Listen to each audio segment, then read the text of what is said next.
In the season 2 premiere episode of Let's Talk About It, we're going to talk about the movie Malcolm and Marie, a movie that focuses and brings relationship struggles into the forefront. And in our relationship section, we're going to talk about arguing well, the do's and don'ts, and how to navigate strife in your relationship. So you came, you're here. Now let's talk about it.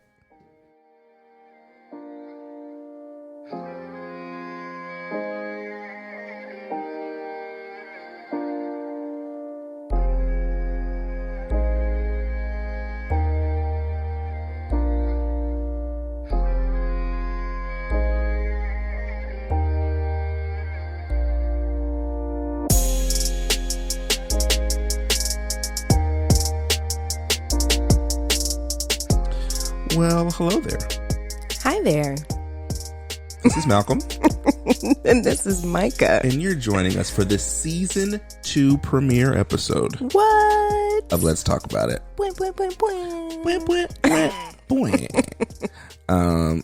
It's been a while since we've done this. It has been a while. Might be a little rusty. Yeah. You know, get the cobwebs off a little bit. Mm-hmm. Get back used to doing this every week. But indeed. Yeah. It's a panini outside, y'all. It kind of got to us. It is a pentagram outside. But we are so glad to be back with you. Yes, we are. Malcolm, tell the people how you doing. I'm doing okay. This COVID is relentless. Life is relentless. And we just keep pushing. Find opportunities to recharge and stuff. How about you? How are you doing? Well said. Well said. Yeah, man. Physical world, emotional world, got a little jostled there, you know? Jostled. But this is like really cool. I don't think I knew how much I missed awkwardly dancing to our theme music before our episode, whenever we record. That, you know, that'll always be an iconic moment for us. Yes. Our song bangs pretty hard. It's pretty awesome. It does. Can't help but to dance. Wish I knew what the name was so I could talk about it, but I don't remember. So it's great. It's all right. We just relish in the moment. So yeah, season 2 premiere. Indeed. We've got some exciting things planned. Micah, what are we talking about today? Today, we're going to talk about good old Malcolm and Marie. Not to be confused with the wonderful people you're listening to, by the way. Not to be confused. Please don't confuse us. But we certainly had some jokes as we were watching the movie, you know, since Malcolm's first name is Malcolm and my middle name is Marie. And it's so rare that I get to watch movies that have my actual name, outside of Malcolm X, obviously. But indeed. Movies that have my name in them. So even when I'm watching them, it's so foreign to me that it's still like, I'm like a dog, my ears go up. I'm like, wait, what? Somebody calling me. Like when we first watched the second Planet of the Apes movie, one of the main characters' name is Malcolm. And somebody be yelling his name and I'd be like, okay, relax. It's just it's not you. So Someone people else. that have names like John and Michael that are always in movies, I'm sure they're used to it. Malcolm is not. Nope. So I think that'll be a fun conversation today. And then you can't help but to segue into a conversation about how to argue well. Yep. And if you haven't seen the movie, you will hear why that is an irresistible segue. Oh, yes. But Malcolm, why don't you start off, just because you're such a great storyteller, and when I have attempted to summarize a movie on this here podcast, You do such a great job. It was an experience. I don't think we need to go back to that experience. So you want to tell folks what the movie was about? Yes. So I'm going to go ahead and say this out front. This is a spoiler alert. This will be spoiled. Pretty much all our reviews are spoilers, so don't listen if you haven't seen it. Yeah, go ahead, fast forward. Unless the spoilers don't bother you. Spoilers bother me. They don't bother Micah. Nope. So we are going to be talking through plot points of the movie. Sorry. Or not sorry. We're not sorry, but you've been warned. It's the obligatory apology. All right, so Malcolm and Marie came out January 29th.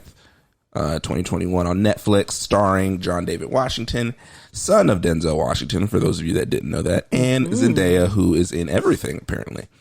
And the movie focuses on writer-director Malcolm Elliott. They have the big premiere of his movie. Comes home feeling really good about the film, really excited about the film, And basically the rest of the day kind of descends into a series of arguments and revelations about Malcolm and Marie's relationship. Marie used to be an actress, and she accuses Malcolm of using her story to write his movie, which is about a girl struggling with addiction. And his wife, Marie, has struggled with addiction, and he was there and saw a lot of that. And so she really feels like he developed the story around her life. And her life was the integral part of that story, and she got no credit. Apparently at the premiere, he was thanking everybody and their mom, his lawyer, his mama's lawyer, his lawyer's mama, and didn't even mention his wife one time. And so through a series of arguments, including revelations that, according to Malcolm, that he didn't write the story about her, it was about amalgamation of other women he's met in his life. And then her calling his work mediocre. And then her asking why she didn't cast him for the movie when she could have done a better job than the actress he put in that place. And then him going down the list of women and the disgusting things he did with them and how they inspired the movie and not her, and how she's jealous.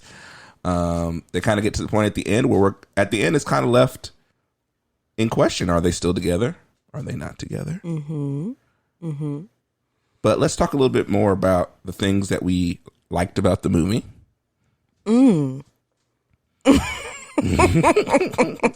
So, my verbalizations over here, my sound making, is because I struggled with this movie. My list of things that I liked is a little short.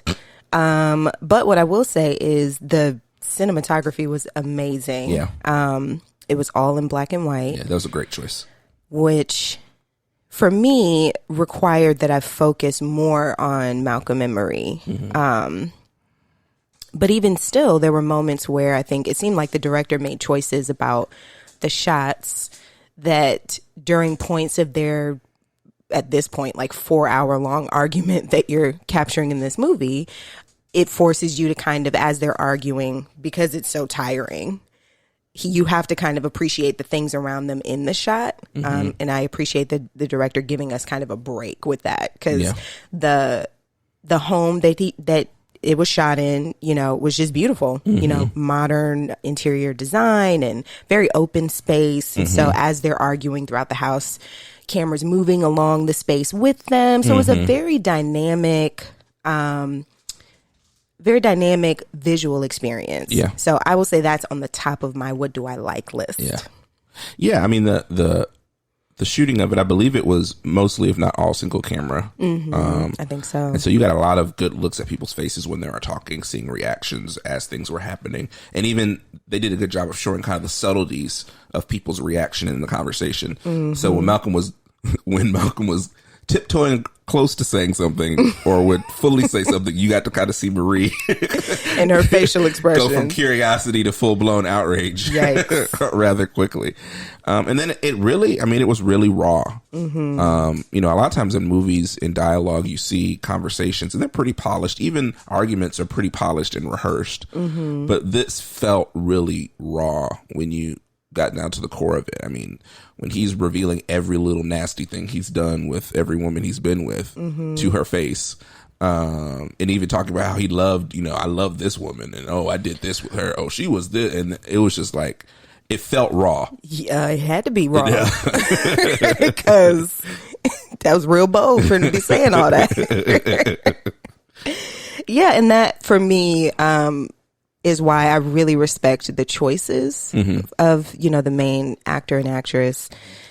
And I was actually, you know what? No, I won't say I was surprised, because I think Zendaya did a really good job in The Greatest Showman. That's the most recent thing that I've seen for her.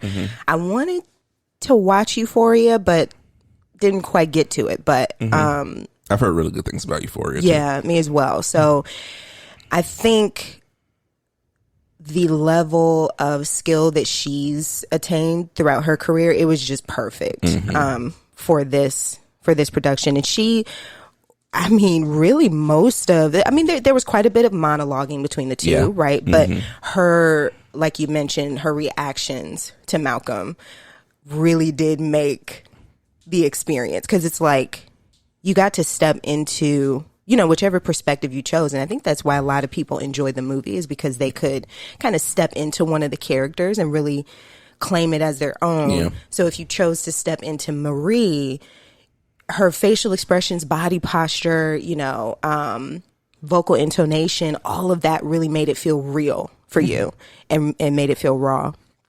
So, I would say the cinematography, the director's choices, the two main actors. What else did we like?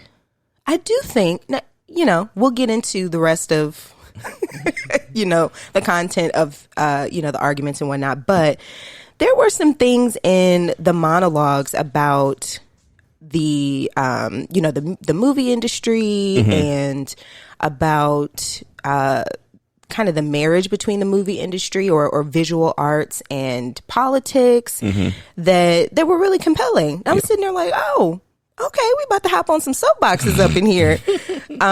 So I enjoyed that. In terms of script writing, I was like, okay, we went to some places alongside of the arguments themselves. Yeah, I think it was you know, one of the main things they talked about. I think the writer specifically mentioned, so I guess it's about in the middle of the movie, he's been waiting for this review to come out about the film. So the review comes out. It's a woman that I guess he kind of knows, it seems like he at least has some sort of relationship with. And she writes a really good review of the story, but she focuses on some of the social commentary in the film and then compares him to a famous director, Barry Jenkins, who obviously did Moonlight and things like that. And that just kind of like sets him off. It does. It sets him off. And Malcolm so was upset. He was, yes, that Malcolm was very upset.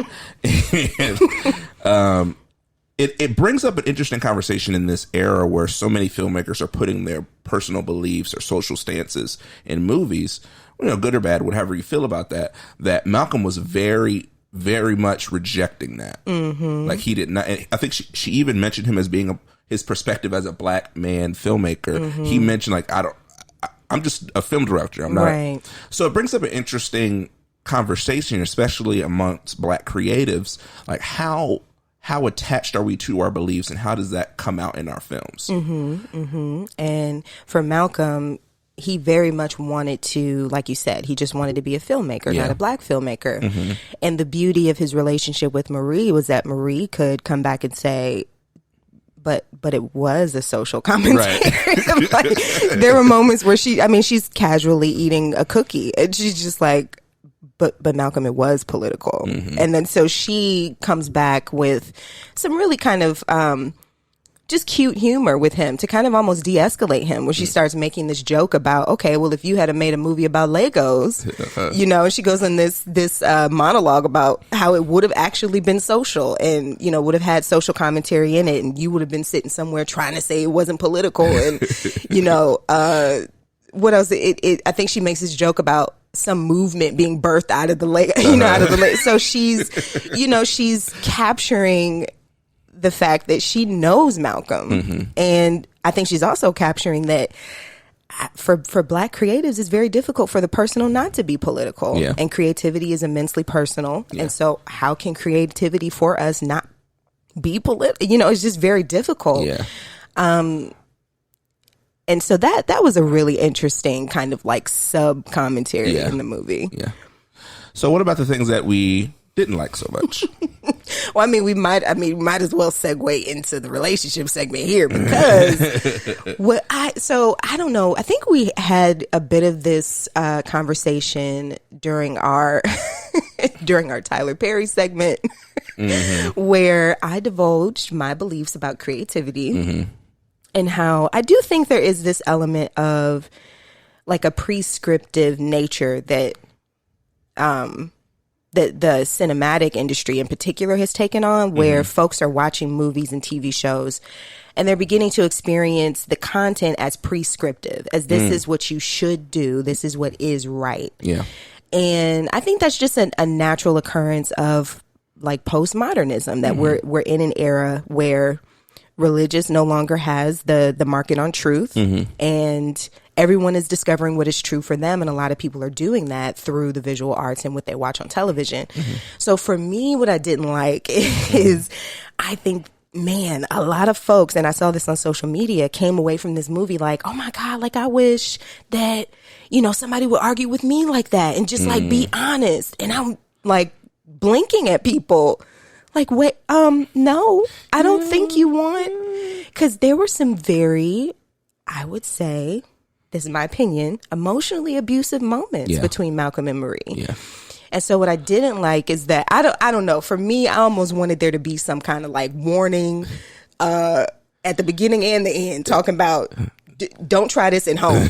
You know what I mean? Like, please do not do this if you can help it. And if you are doing this, please get support from someone. You know what I mean? So that, for me, that's what I didn't like. I think there was the risk of folks coming away from it like, this is how I should show up in relationships, and by golly, I don't think it is. Yeah, I think I've heard even some people after watching it saying, "Oh, I don't understand how people think that's toxic. That's just normal." And I was like, it should not be normal. No. It should absolutely not be normal. I mean, I think we all in our relationships want to be told the truth, but how the truth is told is just as important as just telling the truth.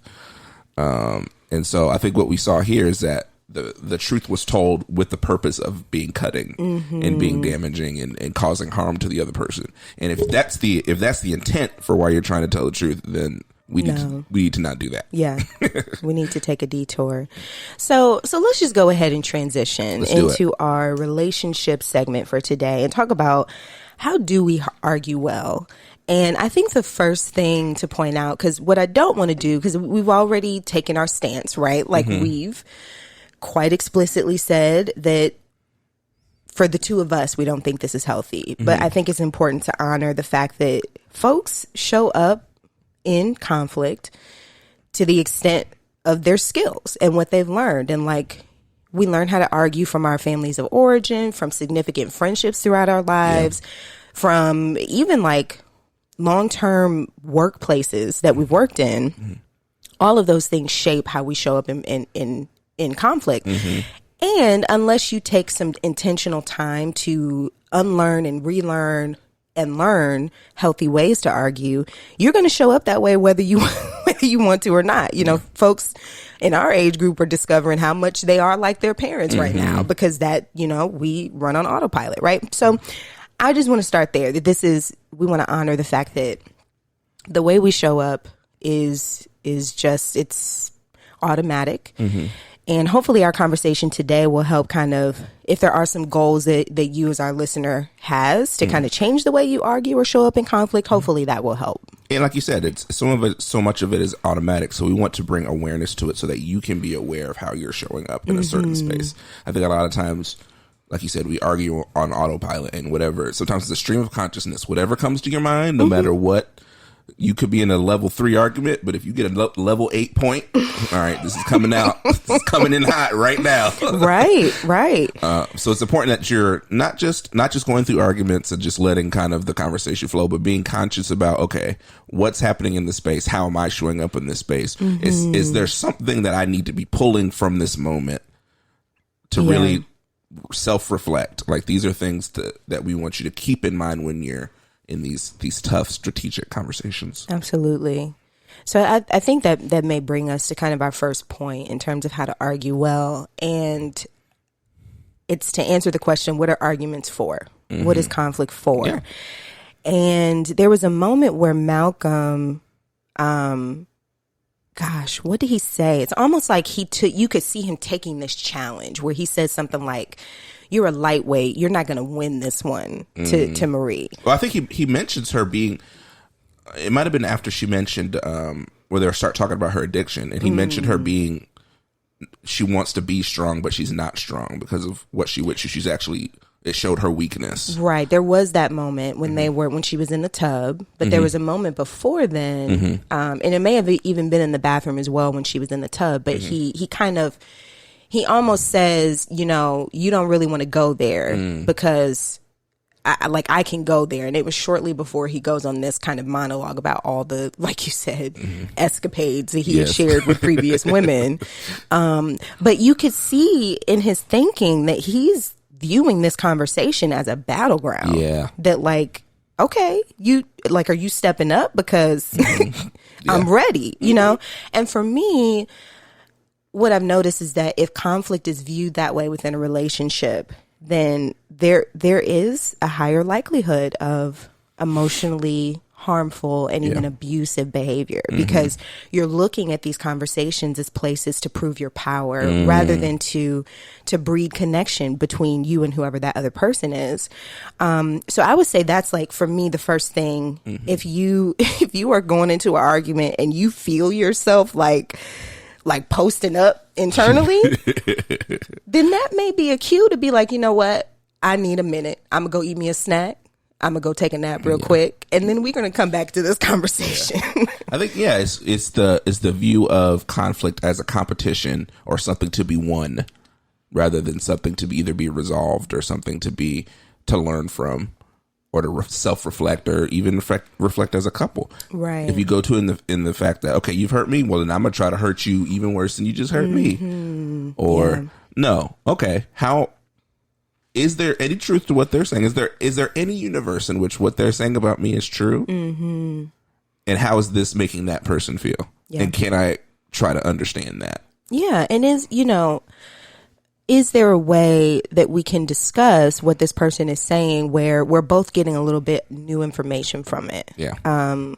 Information about each other's internal world, information about how we're impacting each other. If that is what we're seeking, then you got a really good launching pad for a healthy argument. Right. But for Malcolm and Marie, you could really see this this kind of revenge taking, battleground kind of thought process. And it was for me, it was hard to watch. Especially during the scene where she's in the tub, because you can see her like tearing up. Because he's just like breaking her down with his words. And it's again, there were folks saying, wow, I wish someone would be that honest with me. But it's like, he could have said it in an unharmful way. But he was making conscious choices to be harmful. But some of the things you were saying, are these ever necessary to say? Good point. That's the other thing. Like, not all, just because events happened, and they happen to you, doesn't mean that there's something that your partner needs to hear about. I mean, I don't know about you, but I don't need to hear about every little thing that happened in your previous relationship and how it made you feel and how you felt about, like, that's cool. That's really, you can keep some of that to yourself. Especially like if I'm saying it and I know it's going to put you in a bad place. Like, come on, Malcolm. Not you, Malcolm. Other Malcolm. John David Malcolm. I'm looking at him like, we really about to go down the black book list now? I mean, he was, not even going to go into that. If you haven't watched it on Netflix yet, we do recommend it. Do recommend it. But be ready for follow-up conversations. Yes. Yeah. So the other thing too is, how to know when to argue. Y'all, never argue when you're hungry. Look, don't argue when you're tired. All right. Try not to argue when you're stressed. That's hard because we're stressed a lot of the time. Right. But maybe after you done woke up, you had breakfast. Blood sugar. Look, me and Micah have gotten to some blood sugar arguments, and they're real. They seem so real. And then you eat a sandwich, and then you look at each other like, I ain't even mad no more.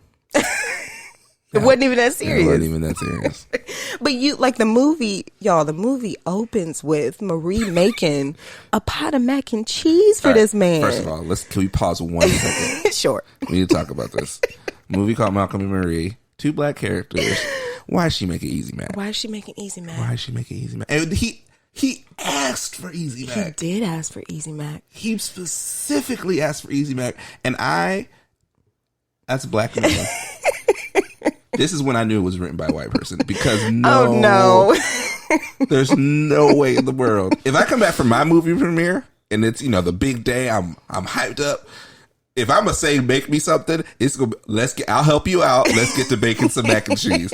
If you make me Easy Mac, you don't love me. And you know what? Yeah, there was some social commentary embedded in that mac and cheese. That was distracting too, because the argument is revving up, and I'm watching her pour in the cheese powder. I'm like, this woman making some mac and cheese. And not even like, she didn't spruce it up. I think she used milk.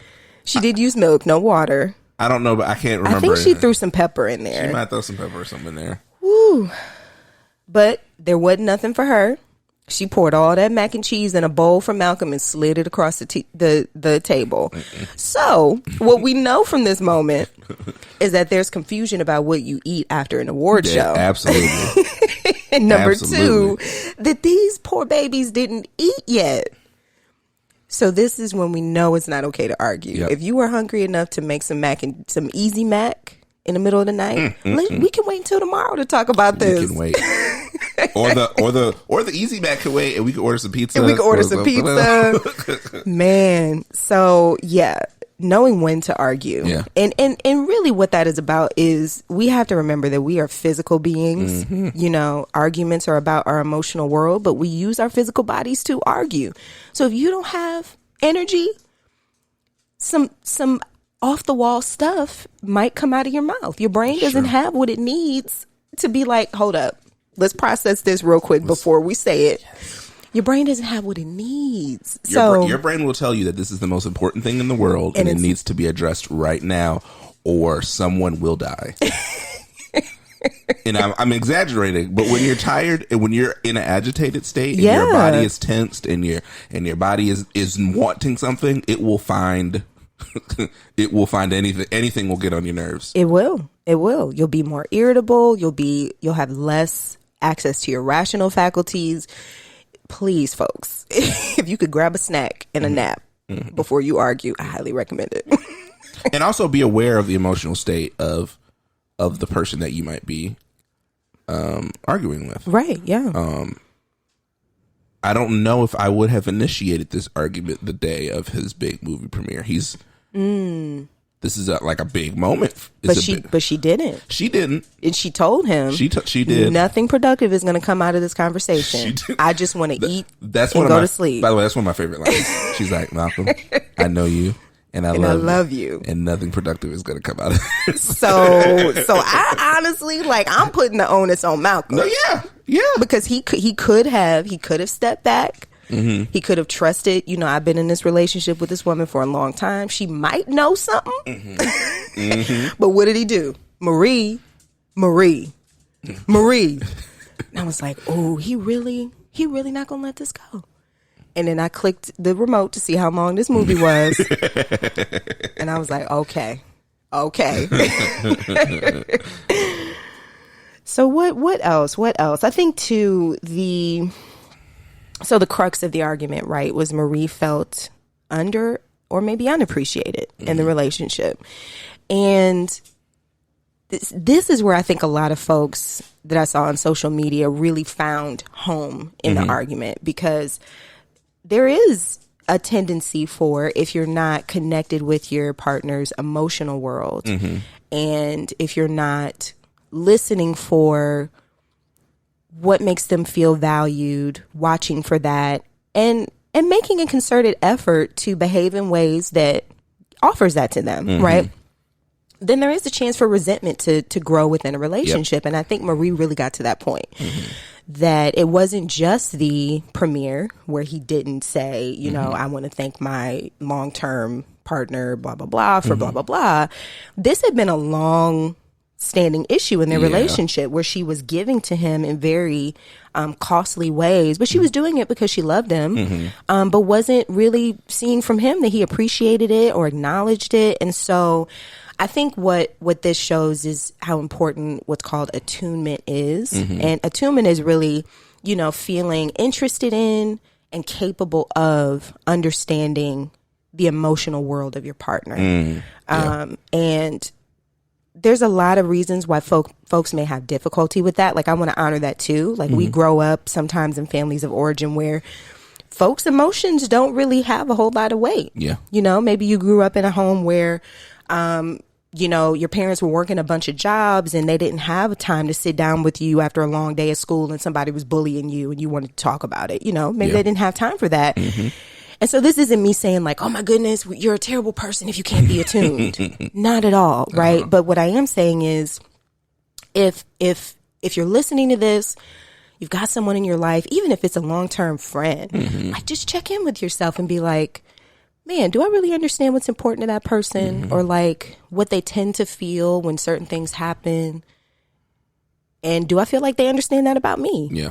You know, and then if the answer is no to those questions, you can definitely have a conversation with that person and even like say, hey, you know, use the movie as your fallback, right? Like I was watching Malcolm and Marie. That movie was crazy. What do you think about it? How do you think I would have reacted if, you know, to just kind of experiment with each other to understand each other's internal world. I think this is not connected to the movie. This is more of just arguing is sometimes me and Michael will be arguing about something and we're not really arguing. We're both agreeing on the general premise, but just from different perspectives. No, you can be honest. It's usually me that don't know that we agree. And Malcolm be like, Micah, we're agreeing. We're saying the same thing. And I'd be like, no, because. I'd be like, okay, well then do you believe this? Yes. And you believe this? We agree. We just have completely different. And I got to sit there with the I really agree face. So I think that's another, being able to look at, are we actually arguing right now? Are we just having an intense conversation? Are we just not of the same perspective, even though we are ending up at the same point? Because sometimes arguments, sometimes all it is we're not seeing the other person's perspective. Yep. And that's important. And it's interesting, you know, going back into the movie mode a little bit. There's a similar theme to this in another movie we reviewed, A Marriage Story, where the women in these stories both feel almost invisible. And in Marie's case, she's watching her story on television, watching it on screen unravel, and has no agency to help tell the story. Yikes. Did not have an active role in writing how the story is portrayed or how the story is acted. And she said that to him. And so it's an interesting conversation to be had about particularly Black women in cinema and in other creative productions, of how their stories could be commodified but not ever point back to the real people. Yeah. And the real people don't have the ability to either monetize it or truly tell the story how they want it to be told. And then in a relationship perspective, you know, these women that are married to creatives are invested in their husband's work, whether directly or indirectly, and are left not having their own face on their stories and their efforts and their contribution. I mean, her big thing was that I contributed to this story, even though I didn't write a word of it. And you're going to get to reap the benefits of it, and no one will ever know that it was me. And so that's an interesting conversation to be had off of this movie. It is. It really is. And I think on a relational level, all Malcolm had to do, you know what I mean? Like this, when you step back from the movie, you're just like, man, Malcolm, all you had to do was just point to Marie in the audience, right? She was looking good, had a camera pan over to her, say something, you know, slightly on the edge of being inappropriate about how much you love her. Say something. You know, and all of this could have been, you could have had your Easy Mac and went to sleep. Just don't Hubert Davis it. That's all. Please don't. If you guys are not familiar, Hubert Davis, new head basketball coach at University of North Carolina, was asked about being the first Black coach in the school's history. And he starts off so strong. He does. Starts off talking about all this, you know, this matters. And he said, but I'm also proud of my white wife. Record scratch. Why? It's like, so in my mind, like I'm thinking, okay, he forgot to mention his wife at any point in the press conference, and he's like, oh man, I need to say something. He did need to say something. And then he really overcorrected. And would you mind telling the folks what they were celebrating? Like why he was there? It was his introductory news conference as the head basketball coach at the University of North Carolina. And he's the first Black man to ever hold that position at that school. Yeah. So just a little smidge tone deaf. Oh no, 100% tone deaf. Yeah, 100% tone deaf. He certainly could have honored his wife. Certainly, but it was like the intensity of the word white. Yes. And I'm proud to be married to my white wife. Why not just be? She's your wife. She's your wife. We know that, right? So it was like, why did we arrive at this point? And we don't have answers to that because he dropped the bomb and left. That was it. That was the end of the press conference went so well. I'm a North Carolina fan, so I was proud. And then I heard about what happened at the end, and I'm like, oh, Hubert. So, lesson to everyone. Please recognize your wife. Don't just recognize her any kind of way either. So, like, there's an in-between not recognizing your wife and, oh, crap, I need to do something real quick. Right. Let me throw this together. My. So, Micah, what did we learn? What did we talk about? What did we learn today? Man, what did we learn today? Well, we learned that we should go ahead and watch Malcolm and Marie. We should. Great cinematic experience. The script was written well. Shots were shot well. The acting was top notch for John David and Zendaya. So absolutely go watch it. But we also spent some time talking about how to argue well. Of course, honoring the fact that we all come to every relationship with different levels of health emotionally, and with different things that we've learned in terms of how to argue well. But the point is to be intentional about it, and that movies like Malcolm and Marie can really be a launching pad for that intentionality, and just kind of looking at how do we argue and how can we do it better. Right. So this, of course, is not the end point for this conversation. We would love for you all to continue it on social media, and you can add us into that conversation by connecting with us on Twitter. And I am at J. Marie Morgan. You might notice that's a new handle. Thank you very much. And I have a new handle because I got sick of my Twitter, Instagram not matching. So I racked my brain. And basically, since we've been on break, Malcolm, how can we synergize these things? So now I am Malcolm, DOT Media. DOT. And you can also use the hashtag Talk About It Pod. Talk About It Podcast. POD. And you can also follow at Urban Arts Digital on Facebook, Instagram, and Twitter. We have updates about this podcast and so many other shows and content that's being produced.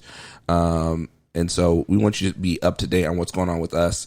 Hopefully we'll have some more things outside of just the podcast to talk about. But for right now, just enjoy these audio listenings in your ears. Anything else you want to remind the people of?